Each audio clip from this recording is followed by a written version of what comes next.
ក្រុមហ៊ុនក្នុងស្រុកមួយបានបង្ហាញផែនការទទួលទិញដំឡូងមីពីកសិករចំនួន20,000 តោននៅក្នុងមួយឆ្នាំសម្រាប់ធ្វើការនាំចេញក្រុមហ៊ុនក្នុងស្រុកមួយដែលមានទីតាំងស្ថិតនៅខេត្តឧត្តរមានជ័យបានចូលមកដល់ឆ្នាំ2025នេះបានបង្ហាញផែនការរបស់ខ្លួនដោយទទួលទិញដំឡូងមីស្ងួតនិងស្រស់ពីប្រជាកសិករនៅតាមតំបន់ពី10,000 តោនទៅ20,000 តោនក្នុងមួយឆ្នាំដើម្បីធ្វើការនាំចេញទៅកាន់ទីផ្សារបរទេសបើតាមលោកជុំច័ន្ទធឿនបុគ្គលិកផ្នែកទីផ្សារនៃក្រុមហ៊ុន Hong Harvest បានបញ្ជាក់ថាមកដល់បច្ចុប្បន្ននេះក្រុមហ៊ុនមានឃ្លាំងប្រមូលទិញដំឡូងមីពីកសិករចំនួន2កន្លែងមួយកន្លែងស្ថិតនៅកំពង់ស្ពឺនិងមួយកន្លែងទៀតស្ថិតនៅក្នុងខេត្តព្រះសីហនុហើយនៅពេលកន្លងទៅក្រុមហ៊ុនទទួលបញ្ជាទិញដំឡូងមីពីកសិករគឺផ្អែកទៅលើបរិមាណនិងតម្លៃជាក់ស្ដែងនៅលើទីផ្សារលោកជុំច័ន្ទធឿនបានអះអាងទៀតថាទីផ្សារក្រុមហ៊ុន Hong Harvest នៅឆ្នាំ2025នេះគឺក្រុមហ៊ុនមានគម្រោងទទួលទិញដំឡូងមីពីកសិករចន្លោះពី10ទៅ20,000 តោនក្នុងមួយឆ្នាំទូយ៉ាងនៅប្រមាណខែកន្លងមកនេះក្រុមហ៊ុនបានប្រមូលទិញដំឡូងមីពីកសិករជាង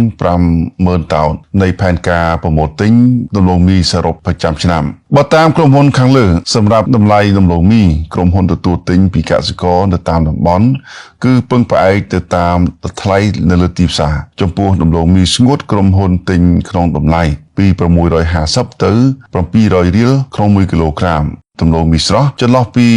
150រៀលទៅ200រៀលក្នុង1គីឡូក្រាមលោកបានអះអាងទៀតថាបច្ចុប្បន្ននេះក្រុមហ៊ុនផ្ដោតសំខាន់ក្នុងការទទួលទិញដំឡូងមីស្ងួតជាច្រើនពីកសិករហើយតម្លៃវាអាចនឹងប្រែប្រួលឡើងចុះអាស្រ័យទៅលើតម្រូវការជាក់ស្ដែងរបស់រោងចក្រទាំងនៅក្រៅប្រទេសខណៈដែលបច្ចុប្បន្ននេះនៅក្នុងប្រទេសចិនគេយកដំឡូងមីកែច្នៃធ្វើជាចំណីសត្វនិងធ្វើជាអេតាណុលបើតាមលោកជុំច័ន្ទធឿនការសង្កេតឃើញថាប្រជាពលរដ្ឋនៅក្នុងស្រុកបានធ្វើការដាំដុះដំឡូងមីបានច្រើនហើយបច្ចុប្បន្ននេះគឺនៅជួបបញ្ហាទីផ្សារហើយទន្ទឹមនោះក្រុមហ៊ុនក៏នឹងក្លាយទៅជាអ្នករំពឹងរបស់ប្រជាកសិករក្នុងការលក់នៅផលិតផលរបស់ខ្លួន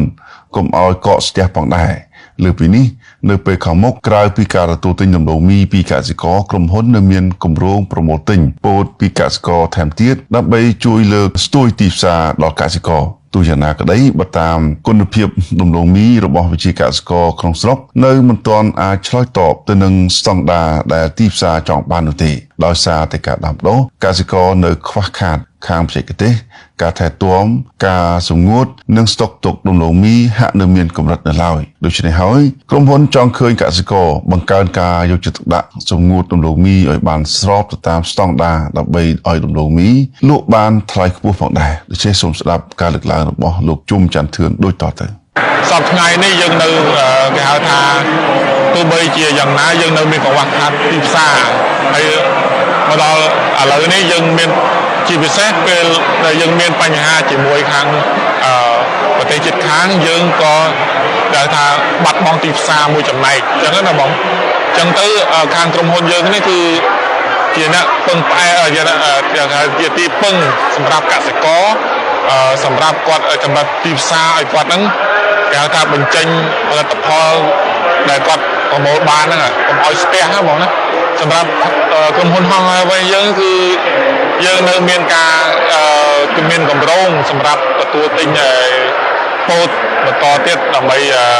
ជួយលើកស្ទួយកសិករណាបងលើកស្ទួយកសិករដើម្បីបង្កើនទីផ្សារឲ្យដល់ប្រជាជនកសិករយើងបងសប្តាហ៍ថ្ងៃប្រជាកសិករយើងនៅមានកង្វះខាតរឿងបច្ចេកទេសទី1គឺការដាំដុះទី2គឺការថែទាំគឺការសម្ងួតហើយនិងការស្តុក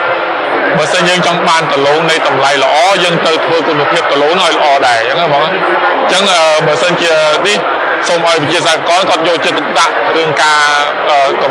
ធ្វើសម្ងួតដលូងនឹងឲ្យមានគុណភាពតាមស្តង់ដារដើម្បីតម្លៃដលូងឲ្យមានឲ្យខ្ពស់ជាងមុនអញ្ចឹងបងមួយចំណែកគឺនៅលើ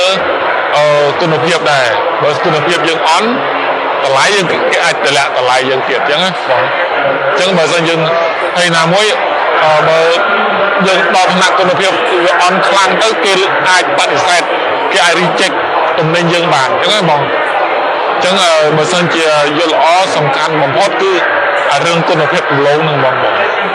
យោងតាមរបាយការណ៍ពីអគ្គនាយកដ្ឋានកសិកម្មបានបង្ហាញថាគិតត្រឹមរយៈពេល9ខែដើមឆ្នាំ2025នេះ កម្ពុជាបាននាំចេញដំឡូងមីស្រស់បានប្រមាណ 760,000 តោនថយចុះ 16%នាំចេញចំណិតដំឡូងមីក្រៀមបានជាង 1.3 លានតោនកើនឡើងប្រមាណជា 57% និងនាំចេញម្សៅដំឡូងមីបានកើនឡើងជាង 83% បើធៀបនឹងរយៈ